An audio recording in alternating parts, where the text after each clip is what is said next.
Hello, everyone. Thank you so much for clicking on the link to hear the presentation and webinar on managing stress and anxiety during times of crises. I'm Dr. Taunya Tinsley, and I'm owner of Transitions Counseling Services and Love and Basketball Ministries. I'm also the president for the Association for Multicultural Counseling and Development, and I am a professional counselor, a licensed professional counselor. It has been placed in my spirit to create this webinar, and I have been thinking about it and praying about it for the last few days. I've also had a number of individuals contact me asking me if I would put together a video. So I appreciate my sister's nudging, who is a pastor at the Mighty Quinn Chapel in Lincoln, Nebraska. I also want to share this video link with my colleague, Ms. Charisma Presley at Villanova University.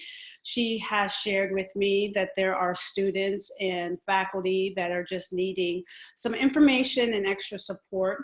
And the many faith-based leaders, colleges and universities that I consult with have asked me to put something together. So this training is for everyone who has asked and reached out to me, and I am more than open for you sharing this with other individuals and institutions and constituents. And so I hope that you find this psychoeducational meeting, presentation informative and helpful. So the title of today's presentation is Managing Stress and Anxiety During Times of Crisis. We are living in a world right now where there is a pandemic for the coronavirus, and this crisis has trickled down and caused additional crises for various countries, various states, families, organizations. And so managing stress and anxiety during times of crises, it is my hope to assist you with understanding stress and anxiety, understanding the types of stress and anxiety and crisis situations, as well as provide you with some support and some strategies to help you during the times that we are experiencing today. So my specific objectives are to increase your awareness, to utilize self-assessment skills that enable you to assess your levels of stress, anxiety, and coping.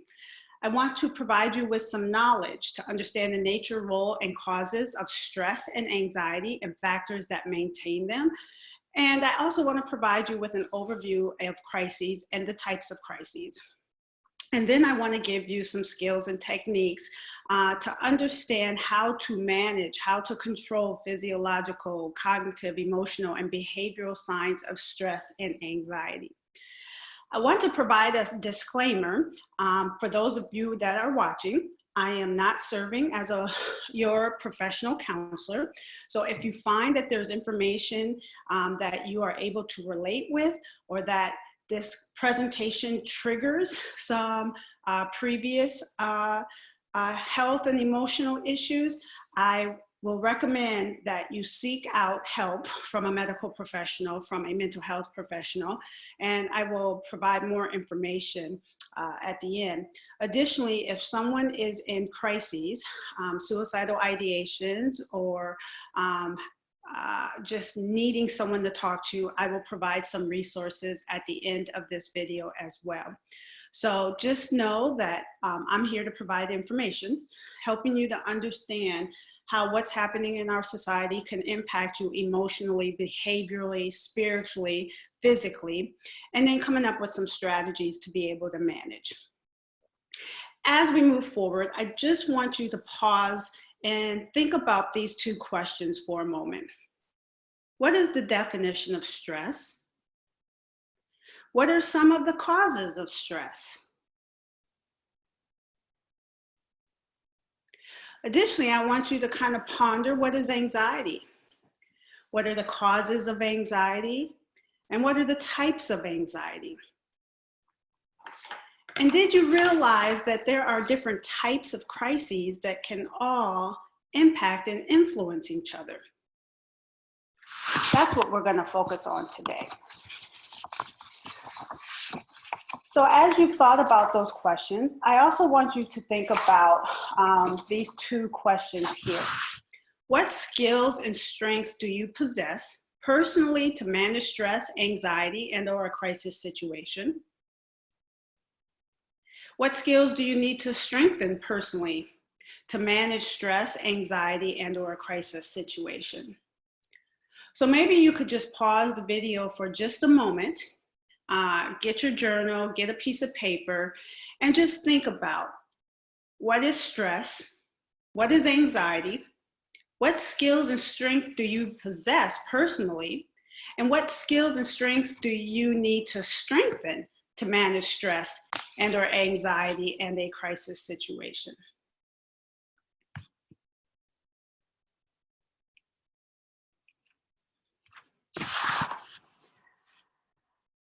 So if you paused the video or if you took some time to assess, we will now move forward. It's important to recognize the Chinese use two brushstrokes to write the word crises. One brushstroke stands for danger, the other for opportunity. So as John F. Kennedy said in 1959, in a crisis, be aware of the danger, but recognize the opportunity. So I always say a crisis situation is an opportunity.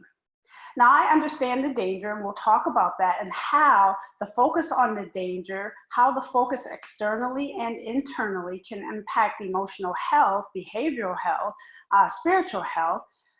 My hope is to kind of get you to reframe how you're thinking and try to look at what is happening as these crisis situations as an opportunity. So let's first talk about what is a crisis. There are different types of crises. So an individual crisis is a perception or experiencing of an event or situation as intolerable difficulty that exceeds the person's current resources and coping mechanisms. Unless the person obtains relief, the crisis has the potential to cause severe affective, your feelings and emotional, behavioral stress, physical pain in your body, headaches, backaches, and cognitive malfunctioning, thinking negative, thinking doom and gloom, up to the point of instigating injurious or lethal behavior to oneself or others. So I think what's important about this definition is to understand first, a crisis is a perception. So it must be viewed from the individual's perspective. And sometimes, or generally, it involves realistic and distorted interpretations of the crisis event. So understand, a crisis is an individual perception, and what might be a crisis for one person may not be a crisis for another person. And so one of my favorite books is To Kill a Mockingbird, and Atticus Finch said to Jim, to really truly understand the person, you have to walk in their shoes. So when you are working with someone, it is important to understand the crisis from their perception. The crisis is an event or situation, so it's a reaction to a specific event. So right now we have this pandemic, the coronavirus, that has impacted many countries and is now impacting the United States and many cities and many counties and many institutions and organizations. And this crisis is then influencing other crises where people might be having financial crises now. People may have lost their job or might not be receiving income in. And so we'll talk a little bit more about the specific types of crises, but it's important to understand that this perception of a crisis is the experience of an event that is a specific event to a situation that is readily identifiable by the individual. It is also intolerably difficult, and it must be understood by the individual as unbearable. So when a person is experiencing a crisis, it's unbearable, and they believe the event to be overwhelming and unbearable. So overwhelming and unbearable. How am I going to finish my classes? Am I going to be able to graduate? Will I have graduation?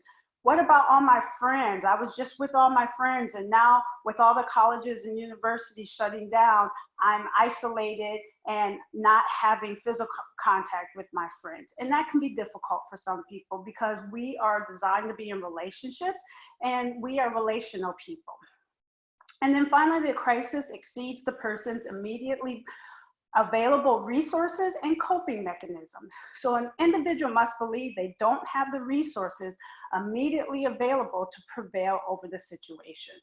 So one of the goals for managing crisis is making sure that individuals have resources to be able to manage the crisis situation.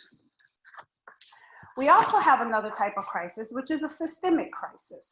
It's when a traumatic event occurs, such as that people, institutions, communities, and ecologies are overwhelmed and response systems are unable to effectively contain and control the event in regard to both physical and psychological reactions to it. The crisis has become systemic. When we talk about the crisis of the coronavirus, it is now systemic. It is impacting many people across the world. It's impacting institutions across the world. It's impacting communities right here, and how we define communities could be somebody's community at church. It could be their community at their college or university, or their K through 12 school. It can be their community at their job. It could be community of working out. Some people's identity is so into their health and wellness and physical health, and when working out and with all the gyms closing down, this is now systemic in these different types of organizations.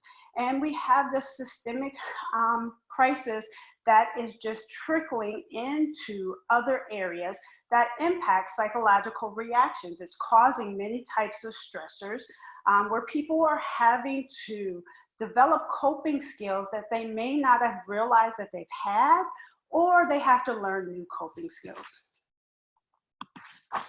We also have what's called metastasizing crisis. This is when a small, isolated incident is not contained and begins to spread. So when we think about this small crisis, we think about, oh boy, there's this coronavirus that's in Pennsylvania. We need to isolate this. Now, maybe how do we isolate it? We identify the counties that there has been positive tests. So I know last Thursday, there was a positive test identified in Montgomery County. And so one of the things that happened is they tried to contain it by engaging in this self-quarantine in Montgomery County.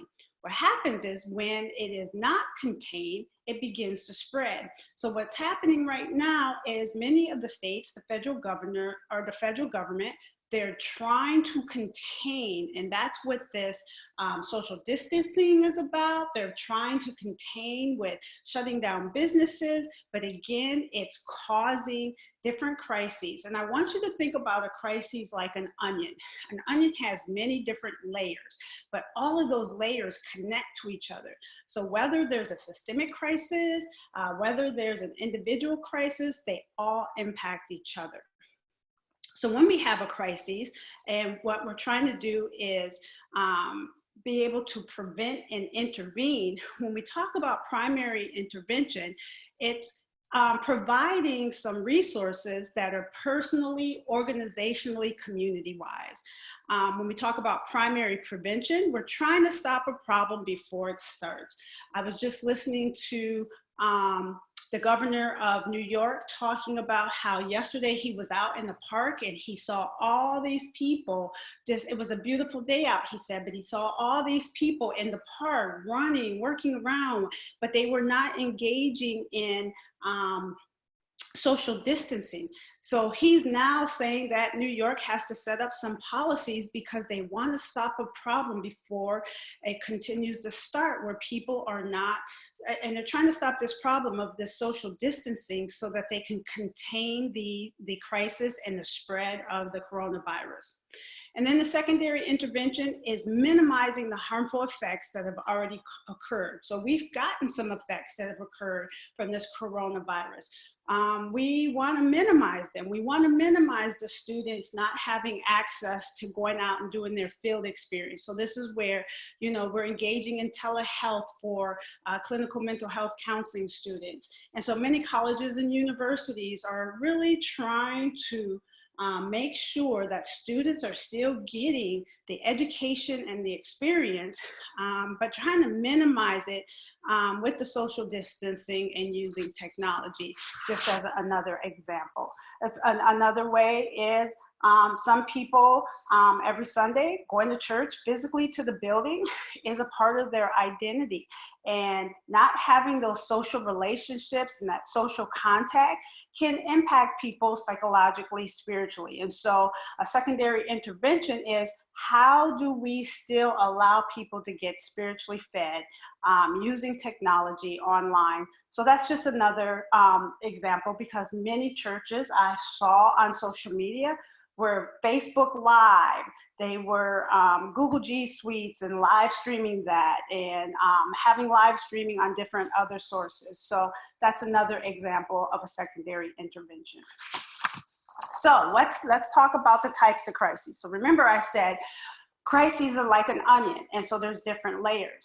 So really, if I start from the bottom and work my way up, an ecosystemic is when some natural or human-caused disaster overtakes a person or a group of people who find themselves inundated in the aftermath that affects every member in the environment in which they live. This coronavirus is an ecosystemic crisis, and it is overtaking our world in different countries, different cities, different communities. What happens now, it creates this existential crisis, this inner conflict and anxieties, and people are trying to make meaning. What's happening? What's going on? And it's this existential crisis is really impacting people in terms of how they think about what's happening in the world, what's going to happen in their family, what's going to happen with me graduating the school and getting a job, and what does this mean for me in terms of getting my hours for licensure, and what does this mean for me in terms of working a job and having income. And so these existential crises really triggers a person to say, what does this mean? When I think of existential, I think of Viktor Frankl, and he says it's those challenging situations that help a person to grow. And there's this idea of death anxiety. And so when something is dying, it creates this tension. And I know that my pastor would always say, what must die in order for you to live? And so people are in this place to say, we're dying to an old way of functioning in our society, but now how do we make meaning of that and still continue to live? We also have situational crises.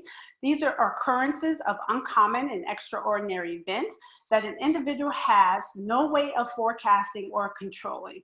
It's a random, sudden, shocking, intense, and often catastrophic event. I remember last Thursday, right before my class was starting at 5:20, this breaking news comes out and says that the governor of Pennsylvania was self-quarantined Montgomery County. This was a situational crisis. It was random, it was sudden. My students didn't know if we were gonna have class. They were scared to come to class. And then we knew that this was going to impact other counties in the area. And at Villanova University, we have many students, faculty, and staff from Montgomery County. And what's happening is, same thing with all of these laws and policies that are happening.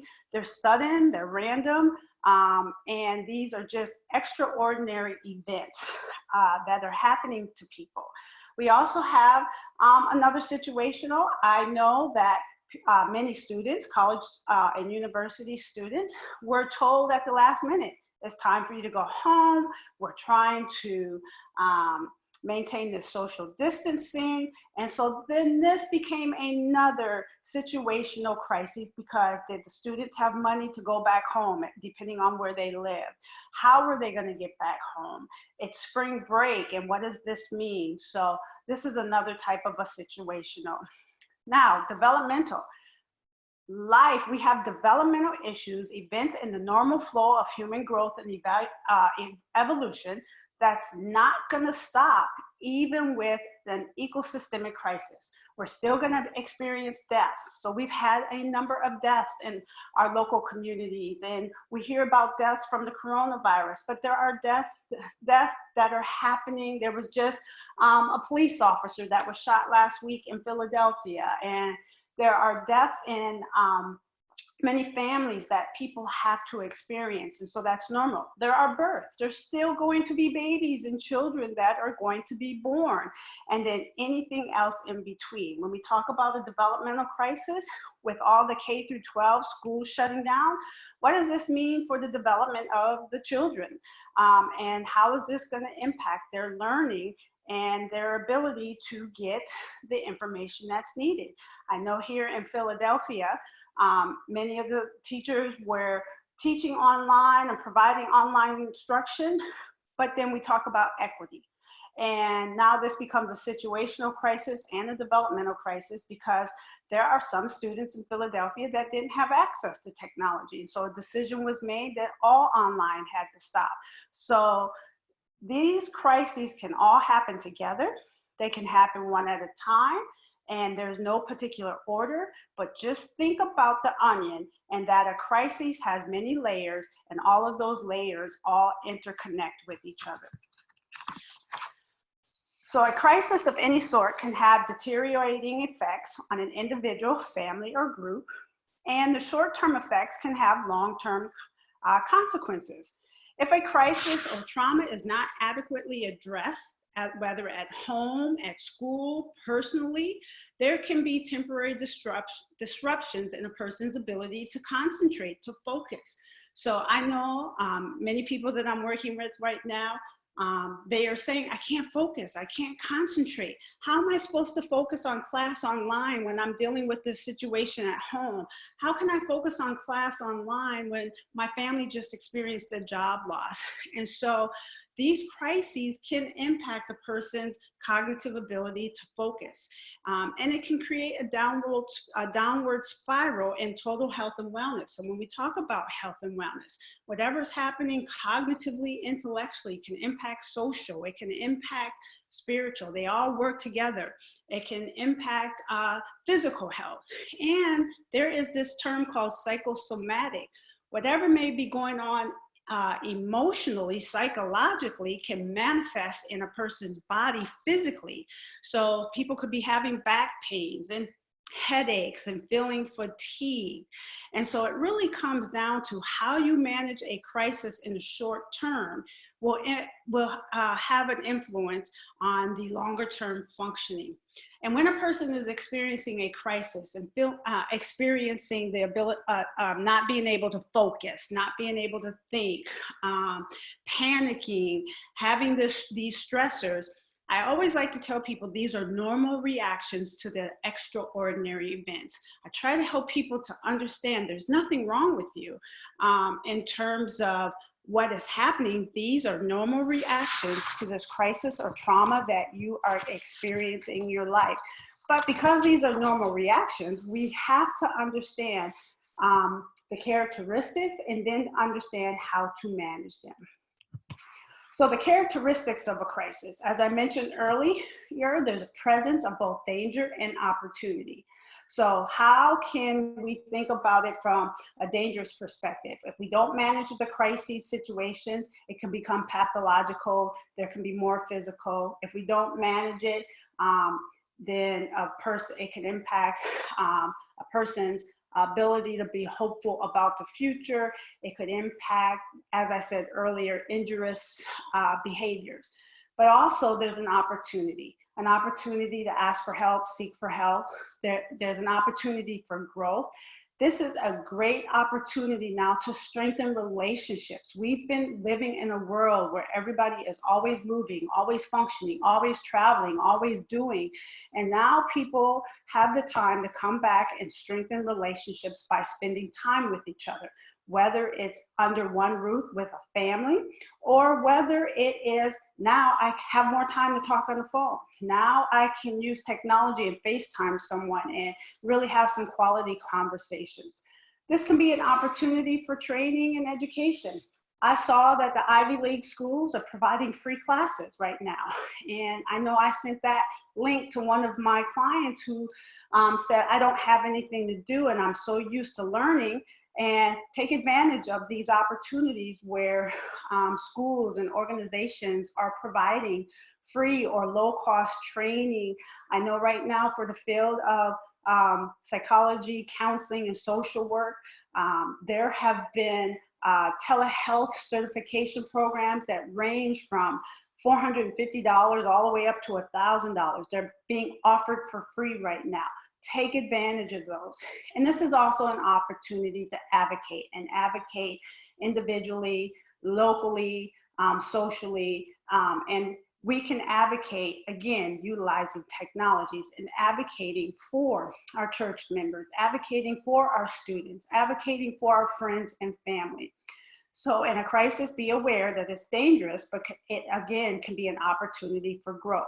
And that's where number 2 comes in. We can plant the seeds for growth and change. It's also important to understand there are not going to be any quick solutions or quick fixes to these crisis situations. And what I've been trying to help people to understand is to be patient with the process and trust the process.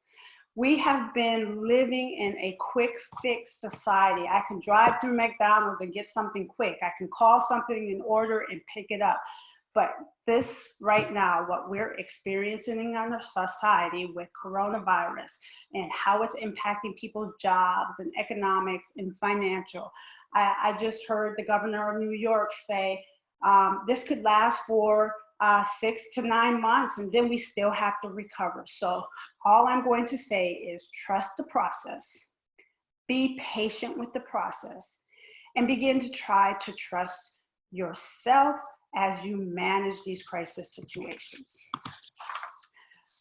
A crisis also prevents a choice. We live in a society where we have a choice.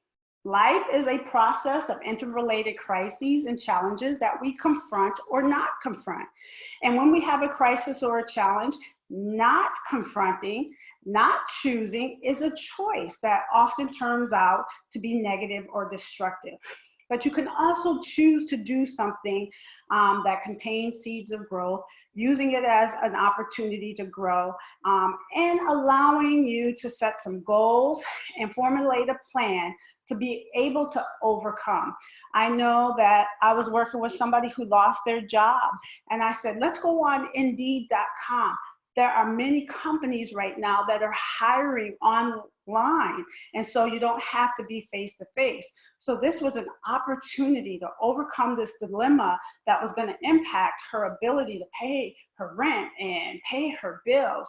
And so being able to get something that she could do from home online, again, is another plan that you can use to see, okay, I do have a choice and there are some things to do that I can do. Another characteristic of a crisis is resiliency. We all have within us the potential to be resilient to a challenging situation, to a traumatic experience, to a crisis. And one of the things that it's important in that when we talk about resiliency is having support systems. So you can't do this all alone. I said earlier that we are designed to be in relationships. So who are your support systems? So really identifying your support systems that can help you to overcome the crisis situation that it is happening. I think also part of being resilient is not comparing your situation to another person's situation, because there are some crises that are idiosyncratic, that are specific to an individual, but there are some universal behaviors and characteristics as well. But it's important to understand that what one person may successfully overcome, another may not, but finding the right support, Finding the right coping mechanisms can help with that ability to be resilient, again, that most people have to help them move through a crisis. And again, a characteristic of a crisis is the perception, which I talked about a little bit earlier. And then also this complicated symptomology. And when we're trying to assess a crisis, when we're trying to assess the behaviors and patterns that might be manifesting physically, that might be manifesting emotionally, it's sometimes complicated. That's why many of us medical professionals and health professionals, we work in concert together and this collaboration of care. Because if I have somebody coming to me that something's going on with depression and anxiety, I want them to meet with their PCP, their primary care physician, just to rule out if there's anything physically going on. And vice versa. I have had primary care physicians and medical physicians refer people to me because they were not able to find anything physically wrong. And so they were wondering if something emotionally, psychologically going on that's manifesting in its body. So just know sometimes when dealing with a crisis, it can be very complicated. So now we'll move on to stress. What is stress? Stress is a pervasive quality of life. It is a fact of life. And although numerical studies over the past decade, there are numerical studies, confusion over the definition of stress still exists. A demanding life event may have a substantial physical and psychological impact on one person, while an identical event is not disturbing for another. So although everyone will experience stress, how one experiences something will be very different from another person. So the definition that I'll use for the presentation today, stress is a state manifested by a syndrome which consists of all the non-specifically induced changes in a biological system. So I want you to think about mind, body, and soul. They go together, and stress is going to impact in the mind, body, biologically, spiritually. And just know that stress is not necessarily something bad. It depends on how you manage and cope with it. And stress would be experienced regardless if the situation was positive or negative. Stress is viewed as a relationship between individuals and their environment, their context. So stress is related to what's happening in our society right now, worldwide, locally in our community. Also, the environment can be home right now and what's happening in the home. And when we talk about stress, we can look at stress from two perspectives: cognitively, how one thinks about it, but also how one copes with it. So cognitive appraisal is this process that determines why and to what extent a particular transition between the person and the environment is stressful. So we are trying to appraise why what's happening between me as the individual and what's happening out in the context is kind of causing me to be stressed. So I'm really trying to think about it and assess it in terms of putting some specific words and language to it. So when we talk about stress, it is appraised as potentially dangerous to one's well-being. So when I hear something, oh my gosh, how am I going to manage at home 24/7 with all of my family?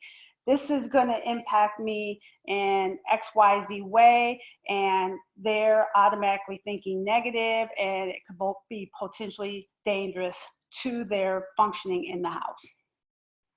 We also talk about coping, and stress demands, stress, when we talk about the relationship between individuals and their environment, which demands tax or exceed available coping resources. So when we talk about coping, coping is the process through which the individual manages the demands of the person-environment relationship. So how am I managing the social distancing?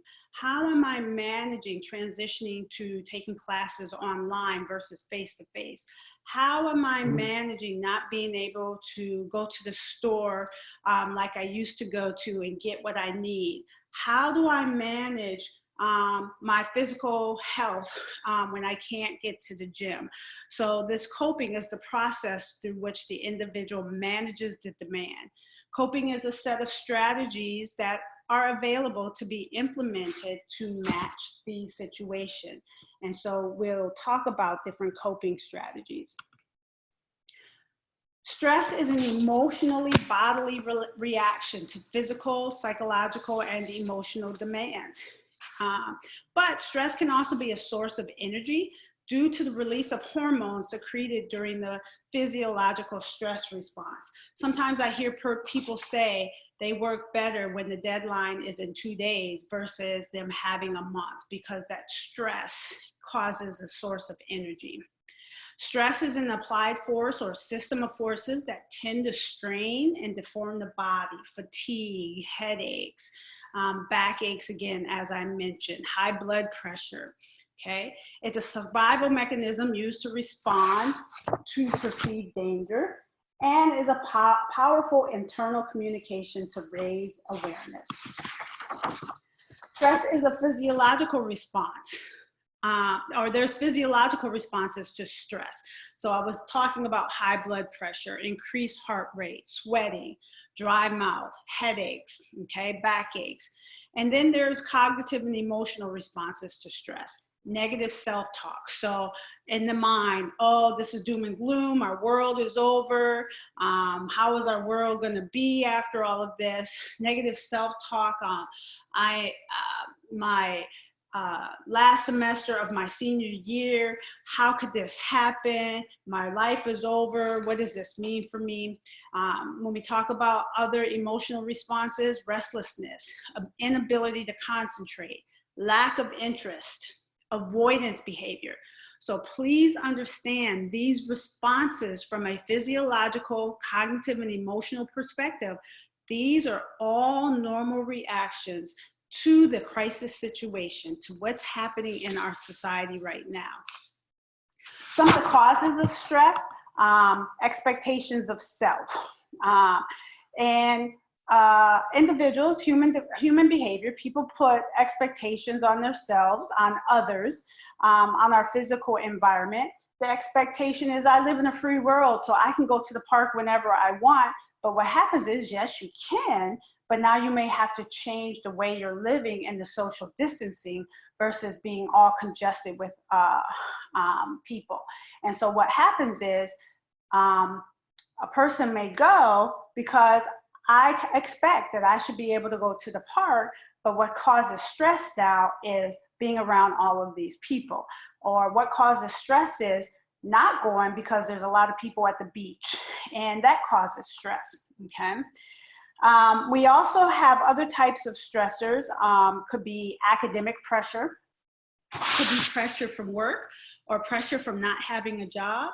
Other types of stress, frustration, being frustrated at the situation, perceived lack of time for meeting demands, difficulty making decisions. There could be social stressors, irrational beliefs. So this irrational beliefs could be in the form of perfectionism, self-criticism, inability to feel a sense of accomplishment or achievement, lack of control, wanting to be in control. And right now, most people want to be in control and can't control the situation externally. So what I try to help people to understand is external locus of control and internal. Right now, we can't control what's happening externally with the coronavirus and with our government trying to contain it from a public health perspective, from a community perspective, from a financial perspective. But we can focus on internal locus of control, how we view the situation, how we respond to the situation.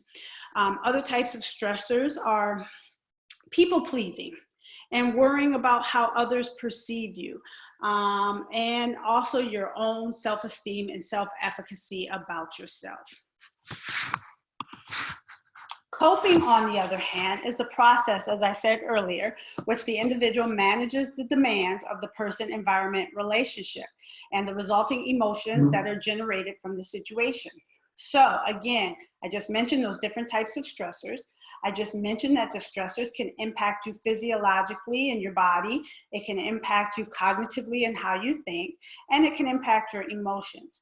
However, even though there are stressors to these crisis situations, how a person manages the demands will then determine how they're able to cope. When we talk about coping, there's two types of coping strategies. There's the emotion-focused strategies that focus on the internal emotional state. So that's what I was saying. We as human beings can have control internally in terms of how we respond to situations. So some emotion-focused strategies are giving yourself a temporary distraction from what's going on in the world, keeping yourself busy and taking your mind off of the issue. That's why I say don't watch the news 24/7. Set some boundaries. Temporary distractions could be, let me go read a book, or let me go listen to some music. This is an opportunity to do some things that you have not had the time to do.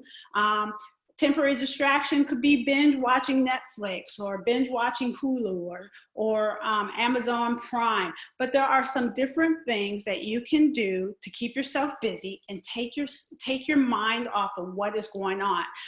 Read scripture, go onto YouTube and watch some sermons or podcasts, some different things that just give you a temporary distraction. Also, having somebody to talk to. You can't keep everything in. One of my analogies is that everybody is like a Pepsi bottle. If this was a Pepsi bottle, they're being shook up by the coronavirus, being shook up by school and the pressures from school, being shook up about financial, being shook up about the future. And what happens is, if we take that lid off, it explodes. But if we are to turn it and let the air out, then we can relieve some of the pressure. So part of relieving some of the pressure is having someone to talk to, and being able to share your strong emotions, or writing in a journal, or being able to just have a place to let out those strong emotions. So really identifying, again, your support systems to help you to be resilient to this situation. Another example of emotion-focused strategy is prayer. Some people use the power of prayer for guidance and strength. Meditation and mindfulness, and I'm going to walk you through at the end of the presentation of just a small snippet of how you can engage in some mindfulness, some guided imagery. I mentioned journaling. I noticed that there's some people that have been kind of journaling on social media publicly, that they are writing a gratitude post on their social media. But whether you do it publicly or whether you do it in your journal, but develop a list of, develop a gratitude diary. I know that a lot of people use their phone, and there's the notes in the phone. So every day, get up and whatever is going on in the world, write down what you're grateful for. Another form is cognitive reappraisal, and I'm going to give you specific an example how to do that when we get to the strategies. But this is really working on reframing how you are thinking about a situation. And one of the things that is going to be helpful is also problem-focused strategies that alter the stressors by direct action.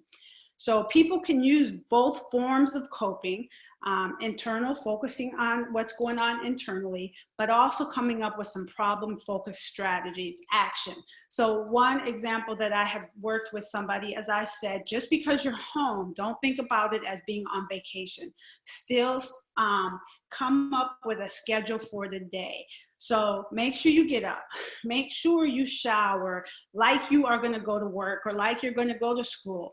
And then you go online for your classes, you go online because you're working remotely from home. Take a break for lunch.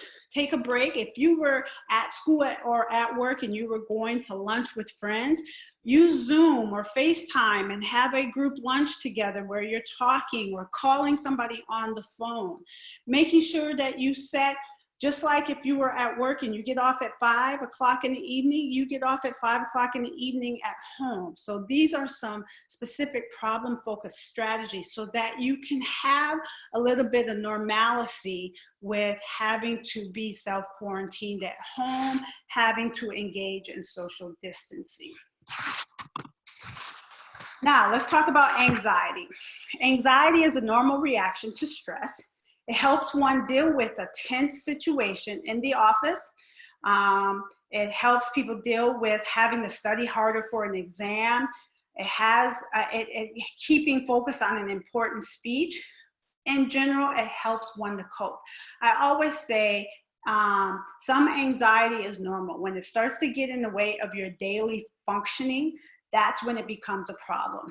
When anxiety becomes an excessive, irrational dread of everyday situations, it becomes a disabling disorder.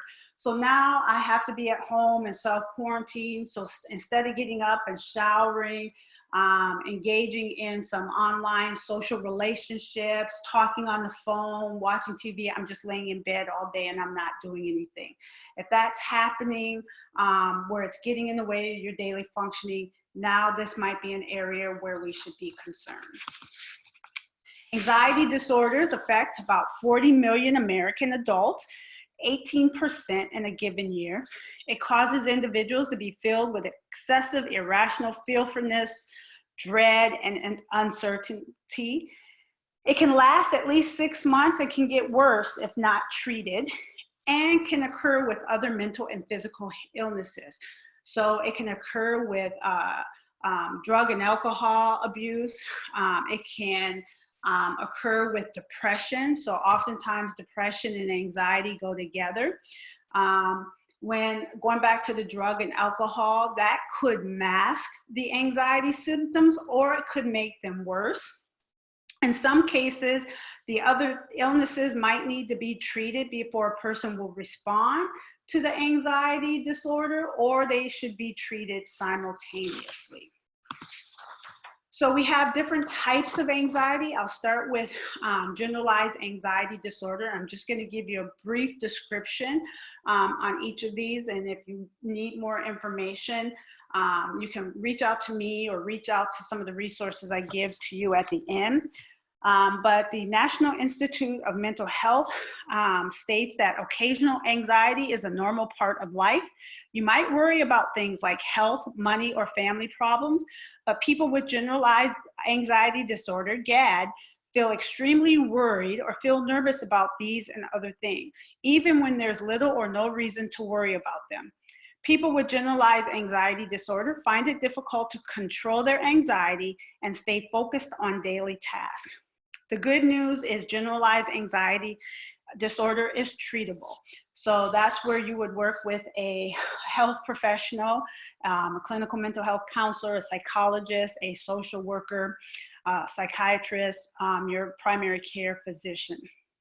Obsessive compulsive disorder is an anxiety disorder and is characterized by recurrent unwanted thoughts, which are obsessions, and or repetitive behaviors, compulsion.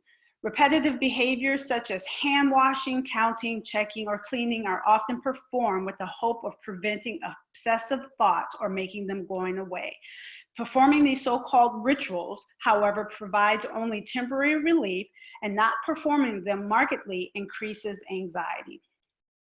Panic disorder is an anxiety disorder and is characterized by unexpected and repeated episodes of intense fear, accompanied by physical symptoms that may include chest pain, heart palpitations, shortness of breath, dizziness, or abdominal distress.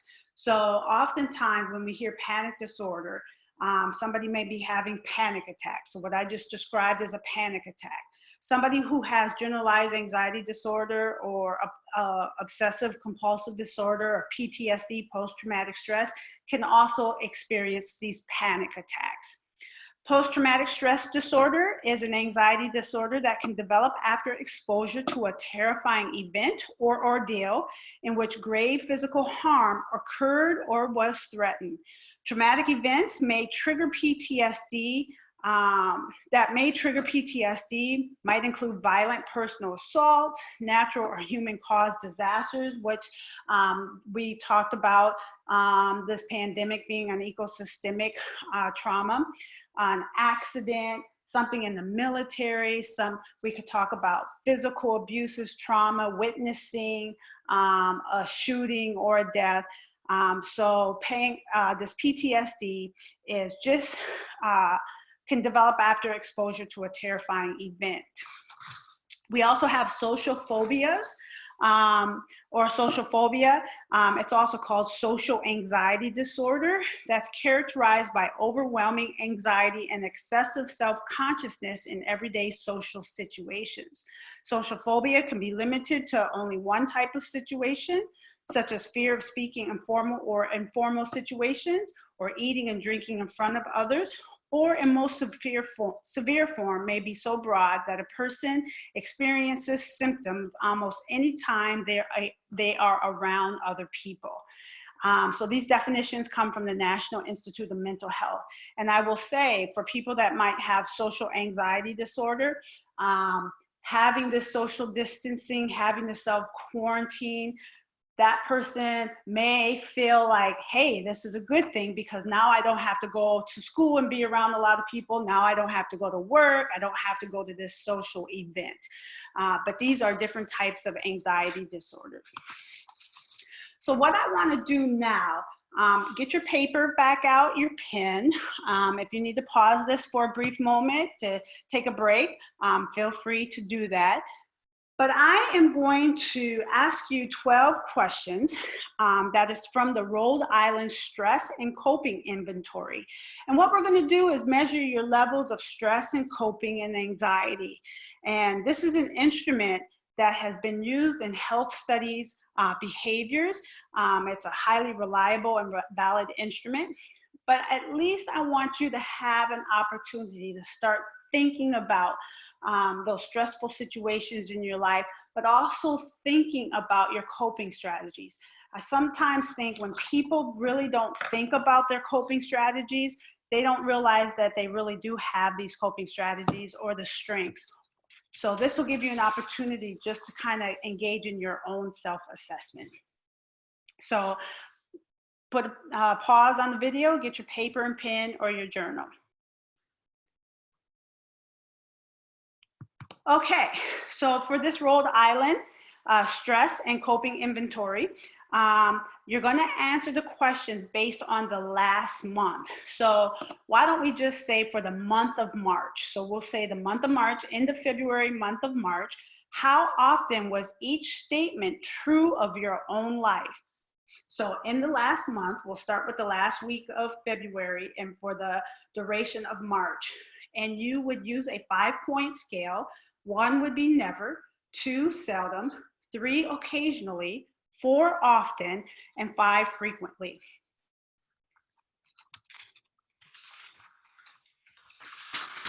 So in the last month, I felt that there was not enough time to complete my daily task. 1 never, 2 seldom, 3 occasionally, 4 often, 5 frequently. So in the last month, I felt there was not enough time to complete my daily task. Number 2, in the past month, I felt I had more stress than usual.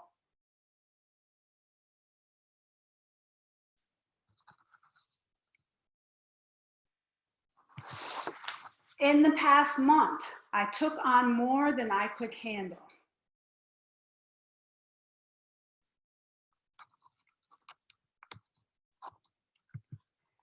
In the past month, I felt overwhelmed.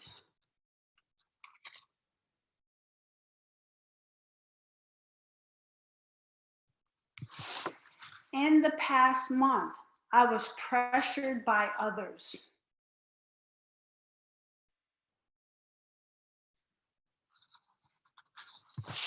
In the past month, I felt stressed by unexpected events.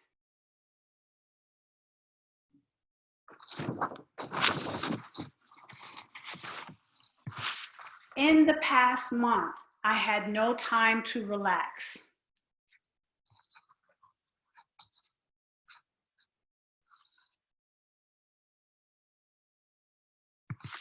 Question number 8.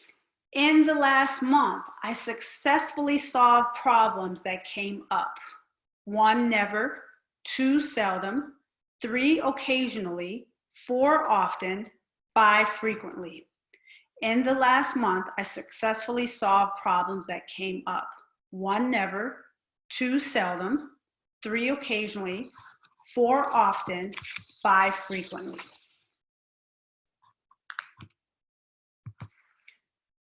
Question number 9, in the last month, I was able to cope with unexpected problems. 1, never. 2, seldom. 3, occasionally. 4, often. 5, frequently. I was able to cope with unexpected problems.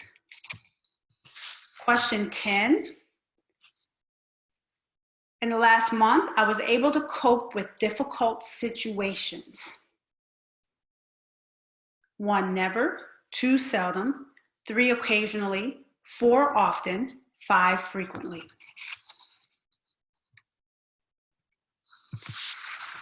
In the last month, I felt able to meet demands. 1, never. 2, seldom. 3, occasionally. 4, often. 5, frequently. In the last month, I felt able to meet demands. 1, never. 2, seldom. 3, occasionally.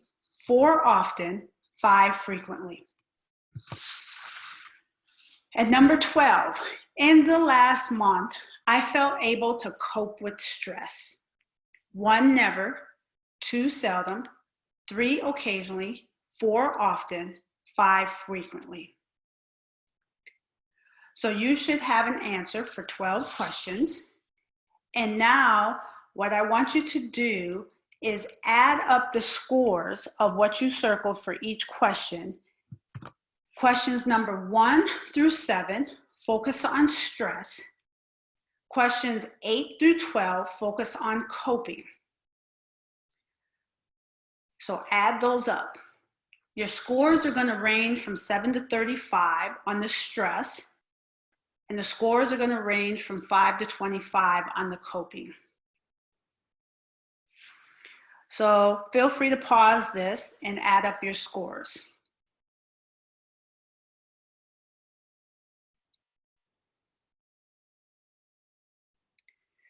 Once you add your scores, for the stress items, a higher score indicates a greater perceived stress.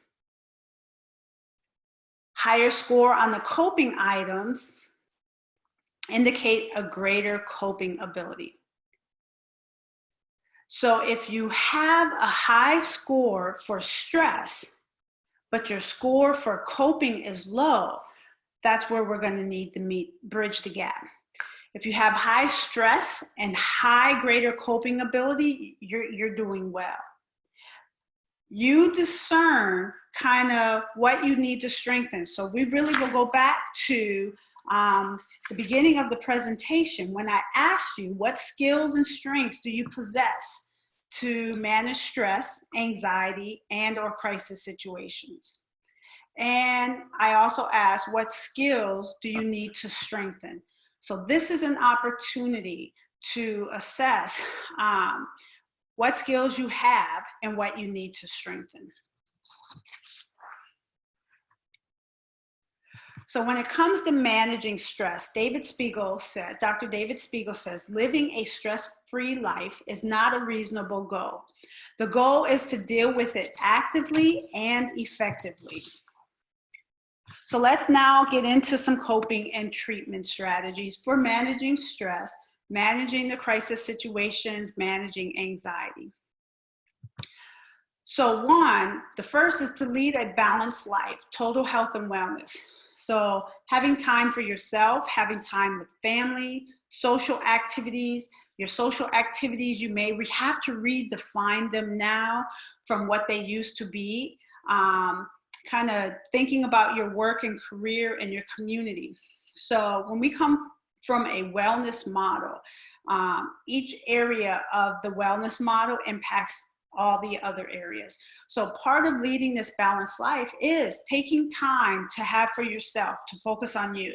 So if you're in a household that has multiple people, large family, you may have to say, I need some quiet time. I'm going to go into this room and have some quiet time for myself. Or it may be that you go sit outside if it's nice outside, but just making sure you have some time to yourself. This is an opportunity for spending time with family.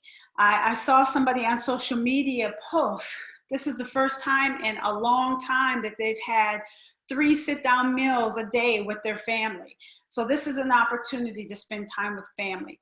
But this is also an opportunity, if you live by yourself, that you can engage in conversations on the phone or FaceTime with family members as well as friends. So I'm going to put family and friends because some people's friends are their family.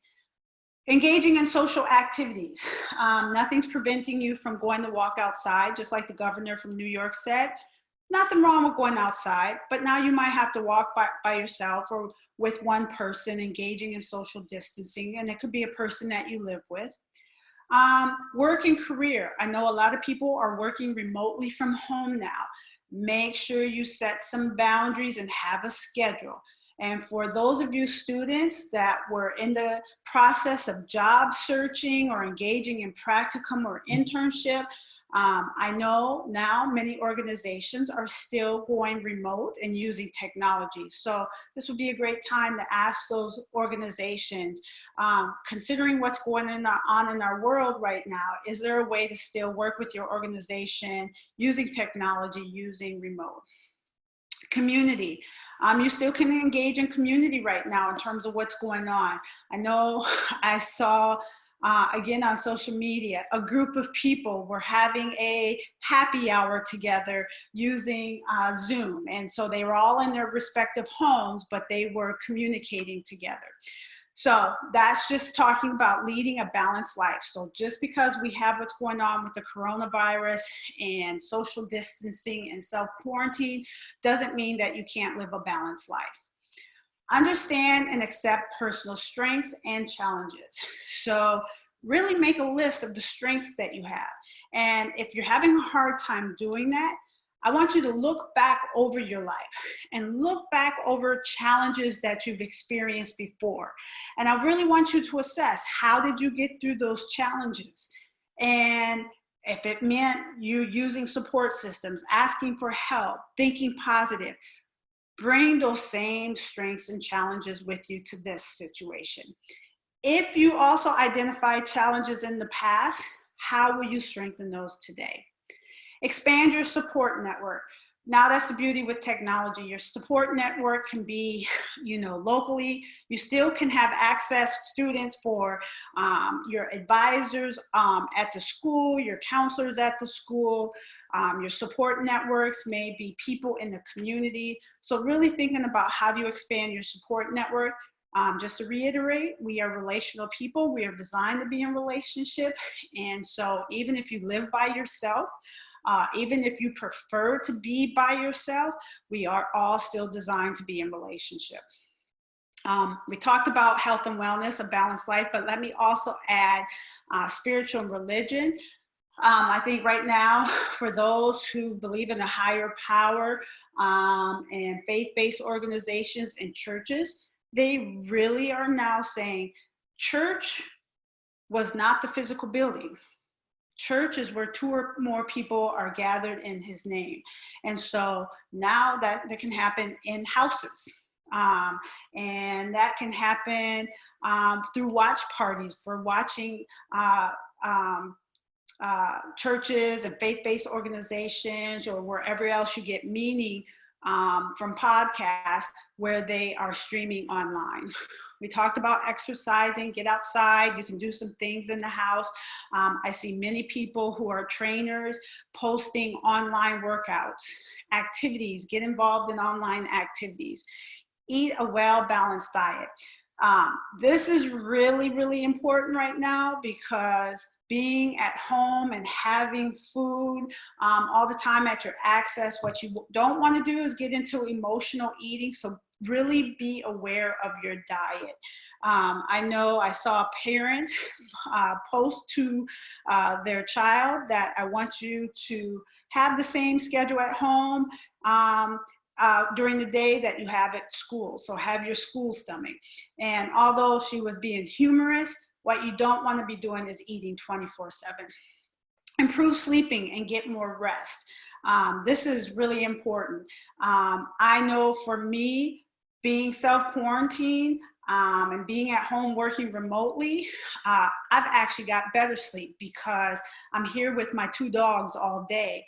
When I was working and away from my home, I was always feeling so guilty from being away from my dogs that I would always make sure that they're with me every moment of the time when I get home because of the guilt.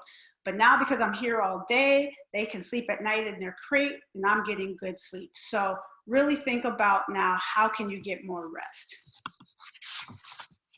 This is very, very important. Promote positive self-talk. And we all have automatic negative thoughts. That is a human behavior, but it's really being aware of those thoughts and coming up with techniques and strategies for responding to those negative thoughts. So notice your patterns of negative irrational thinking versus your positive rational thinking. Become aware of how much you engage in negative irrational thoughts in your head and how much it affects you. So one of the things and how you can do this is journal write. This will give you insight and inner process. Another thing is, it's really important for you to start becoming aware of your automatic negative thoughts. And one technique is thought stopping. There's been some research on this thought stopping, and thought stopping is really saying, Taunya, stop thinking that way. Reframe how you're thinking. Change how you're thinking, okay? And I'll give you some specific strategies for the positive self-talk. Set short-term and long-term goals. These are SMART goals, specific, measurable. As I said, this could be an opportunity if people want to take classes, those free classes that the Ivy League is offering, or I know that I've talked to a number of people that says, man, being home now, I can start working on my business plan to set up my business. But this is an opportunity to set some short-term goals. Short-term could be for the next month, the next 2 months, because we don't know how long we're going to be in this self-quarantine, but be realistic about it. You know, I'm not here to say how long we're going to be in this self-quarantine, but I hear some people saying it's going to be 3 months at least. I don't know, that's just Taunya Tinsley saying that based on what I hear in the news, but just be realistic. So when we talk about SMART goals, they're specific, they're measurable. By the end of June, I want to have achieved this. They're achievable, they're realistic, and they're time-oriented. Manage your time. It can really be easy to think that you're on a vacation at home. And part of managing your time is setting a schedule, setting some boundaries. Make sure you have your quiet time. Use your support network. Drink responsibly and in moderation. Improve sleeping, get more rest, and give yourself rewards. A reward system might be, you know what, if I get this work done today, I can go binge watch Black Lightning for 4 episodes, whatever it may be. But I will also say the saying is, in a crisis situation, you should delay major important decisions. Try not to make a major decision while you're in a crisis situation. And again, seek support from a higher power in what you believe.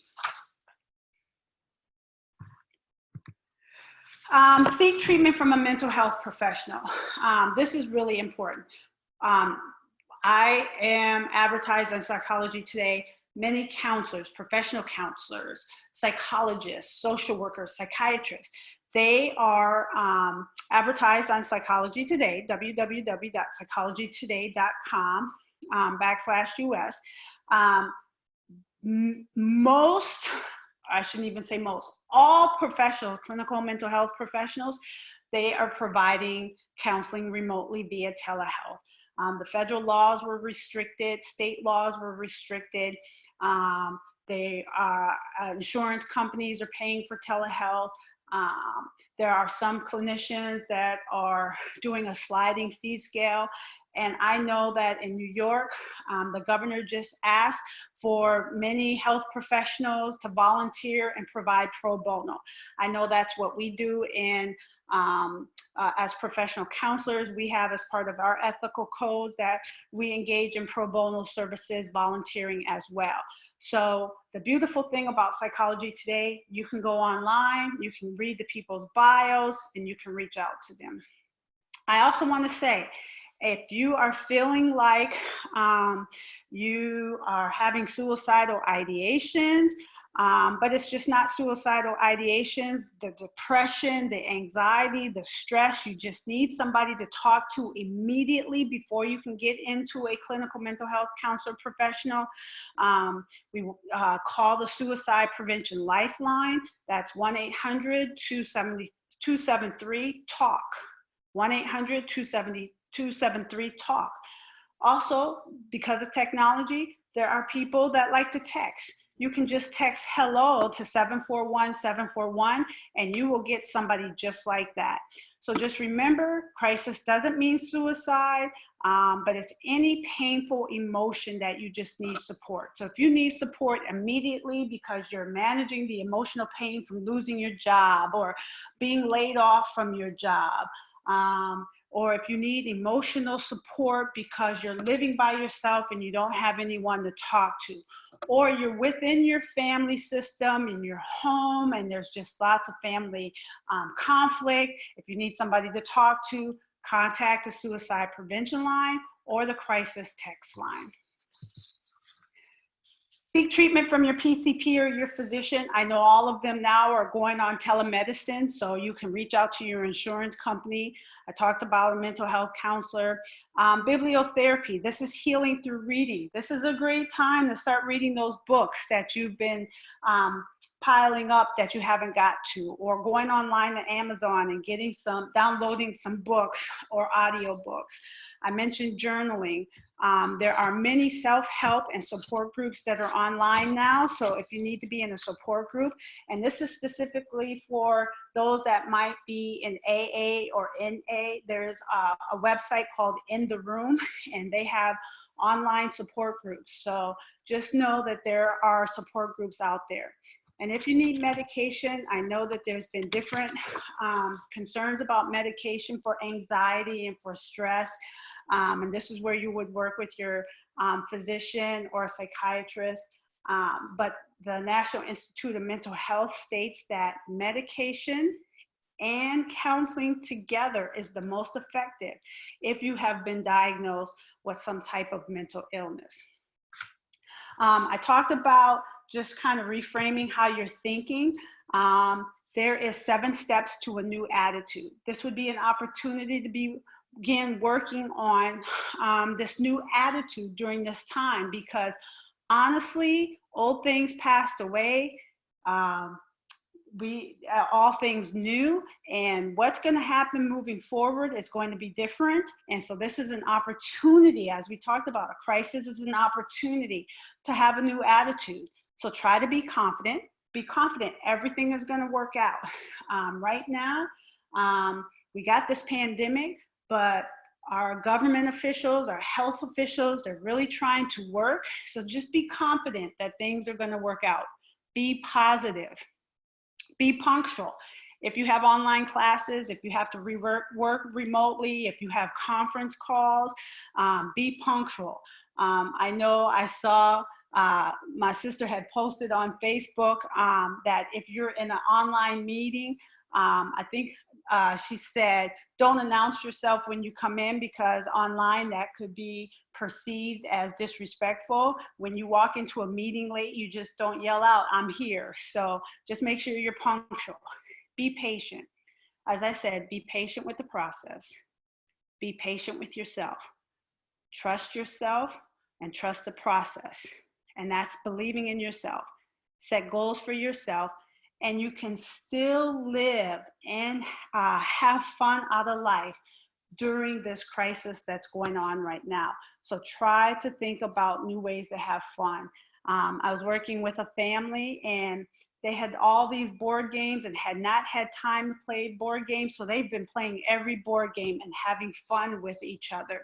So just really try to work on promoting and engaging in positive thinking and a new attitude. There are some other coping strategies. Internal, I mentioned before, resting on your faith, your belief, your higher power. Relying on prayer and spirituality, standing on the shoulders of your ancestors. Many of your family members have gotten through crisis situations, and so will you. So that's where you're going to reframe your thinking. Sustaining a positive self-image. Again, external, identify your social support and expand your social support systems. And then role flexing, altering your outward behavior or presentation, avoiding or diminishing contact with certain people or situations, avoiding fighting back, directly challenging the source of the problem. So really altering those behaviors. I mentioned before cognitive reframing. There's a real quick, easy method. It's the first 5 letters of the alphabet. So really, when you are starting to feel stress, anxious, you feel it in your body. If you're thinking negative, work backwards and go back and identify the activating event. What triggered that? What triggered you feeling stress? Then what were those statements, those beliefs, those self-talks, these musts, these absolutes, shoulds, 5 hot links, really identifying, because from a cognitive behavior perspective, how one thinks impacts a person's emotions and their behavior.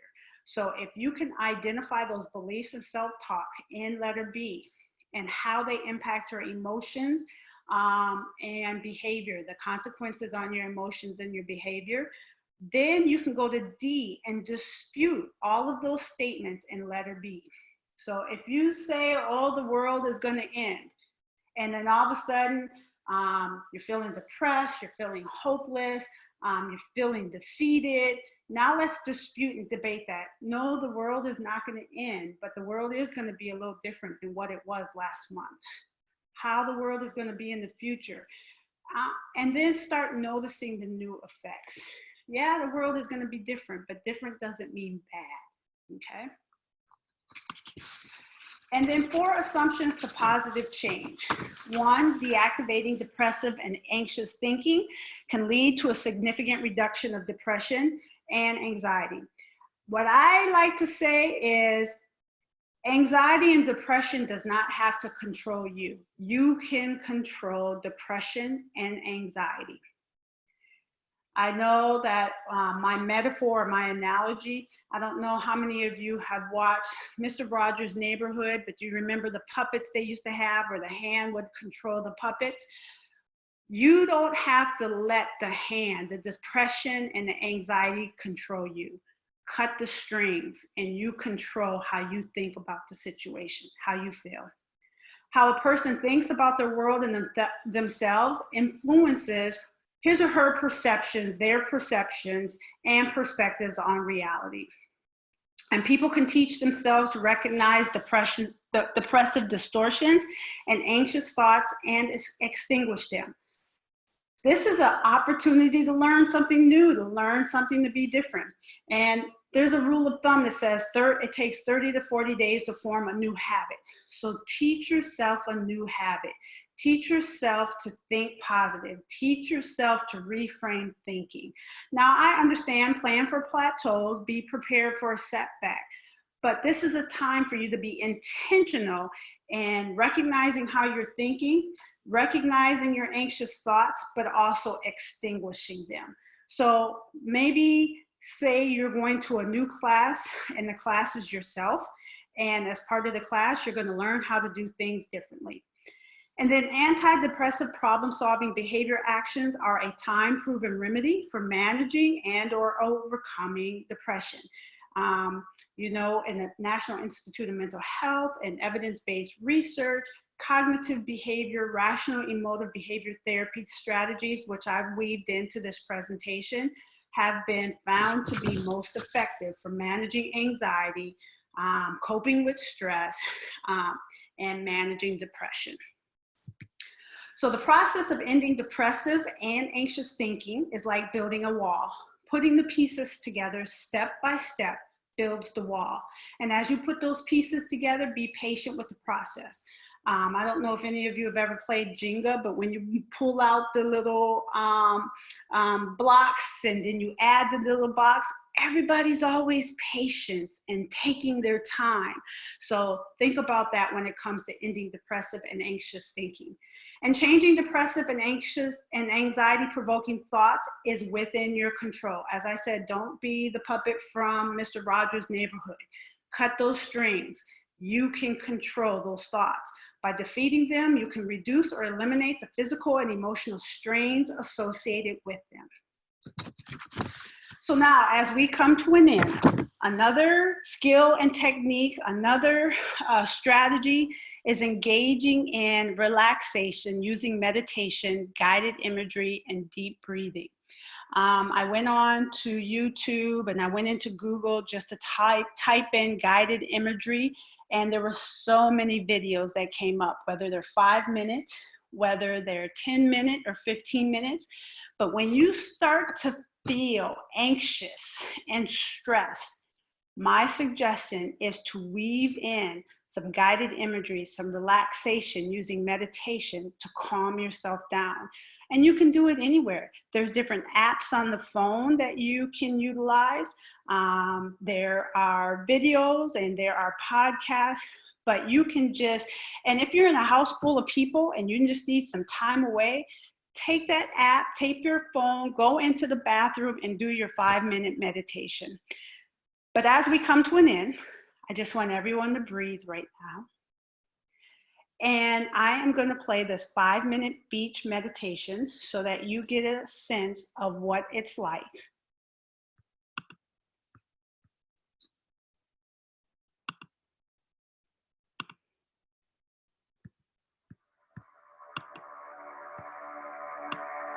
Hey you! We're about to begin a 5-minute meditation to take some time out and move us into a space of inner calmness. Start by getting yourself into a comfortable position.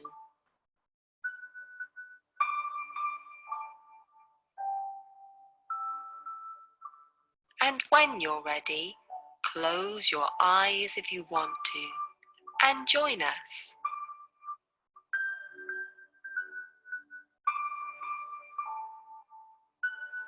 Begin by listening to the sound of the waves.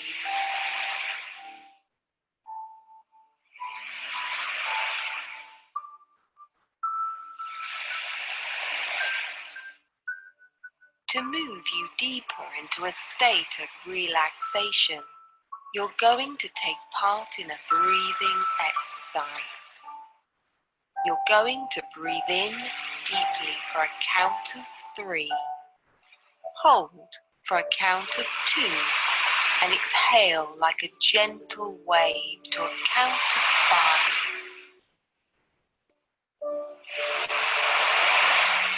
Breathing in for a count of 3. Hold for a count of 2. Exhaling for a count of 5.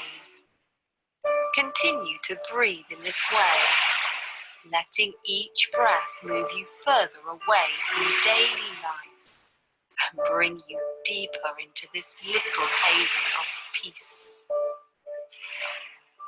calmness, and tranquility.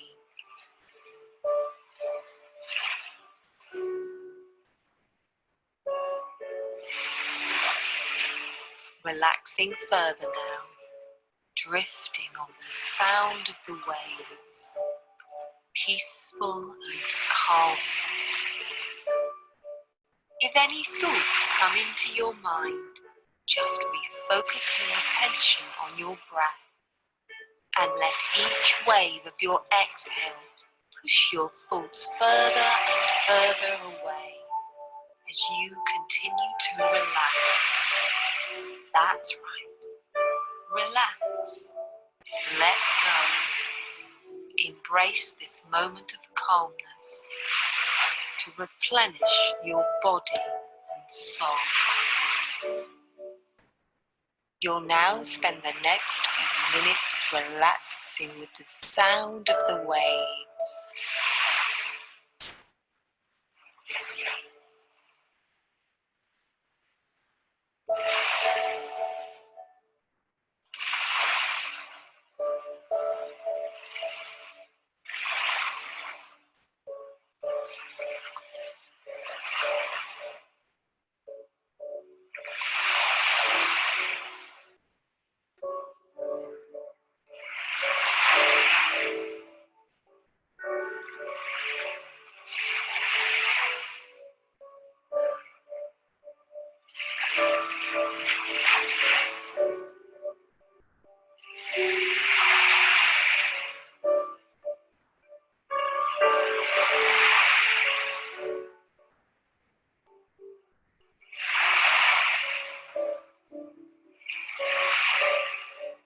It's now time to resume your normal activities.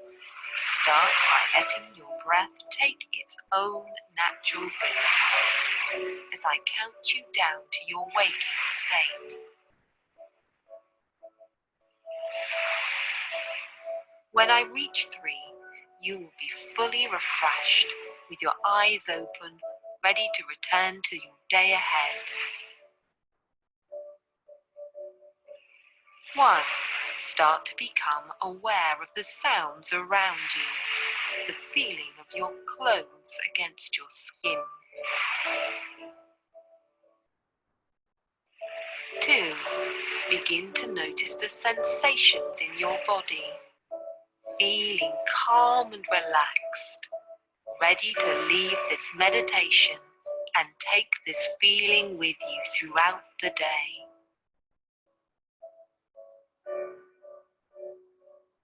3.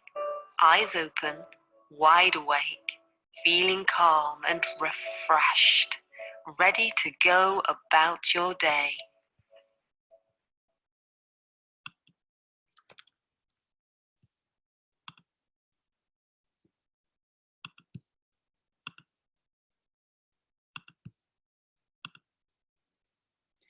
I hope you found this helpful. As you see, it was only 5 minutes. So if during this time of crises, developmental crises, situational crises, existential crises, and ecosystemic, whether it's impacting you individually, whether it's affecting you in your community, try to take a minimum of 5 minutes alone time to just breathe and calm yourself down. I hope that you found this training informative. Please don't hesitate to reach out to me if you have any questions. I can be reached at my email, ttinsley@transitionsaalp.com. I can be reached on LinkedIn, Twitter, Instagram, and my 2 Facebook pages, Love and Basketball Ministries and Transitions Counseling Services. As we come to an end, thank you so much for taking this last hour and a half to be with me. It is my hope that you learn the skills to manage and to control how you are responding to those events external to you that you have no control over. We will get through this. Take care of yourself, stay safe, and stay healthy. Thank you very much. And I am going to continue to keep all of you in positive thoughts and in my prayer.